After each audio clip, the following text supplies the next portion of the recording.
துபாயில் பாலின சமநிலை சபையின் துணை அதிபராக மோனா அல்மாரி பதவியேற்றுக் கொண்டார். இதுகுறித்து அங்கிருக்கும் நமது செய்தியாளர் நிவேதிதா அளித்த கூடுதல் தகவல்கள். பெண்கள் முற்போக்கு மையம் மற்றும் பாலின சமநிலை சபையின் அதிபர் மாண்புமிகு ஷேகா அல்மனால் அவர்கள் துபாய் மீடியா ஆபீஸின் டைரக்டர் ஜெனரல் மோனா அல்மாரி அவர்களை துணை அதிபராக நியமித்துள்ளார். 1996ஆம் ஆண்டு ஊடக இளநிலை பட்டதாரியாக துபாய் ஷாப்பிங் திருவிழாவில் தனது முதல் பணியை தொடங்கியுள்ளார். இவர் 19 ஆண்டுகள் ஊடகத்துறையில் சிறந்து விளங்கி வருகின்றார்.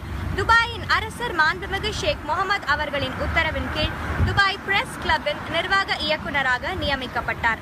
இவர் ஊடகம் மட்டுமின்றி பெண்கள் மேம்பாட்டிற்காகவும் அயராது உழைத்துள்ளார். இவரது சேவையை பாராட்டி பாலின சமநிலை சபையின் துணை அதிபர் பதவியை ஷேகா அல்மனால் அவர்கள் மோனா அல்மாரிக்கு வழங்கியுள்ளார்.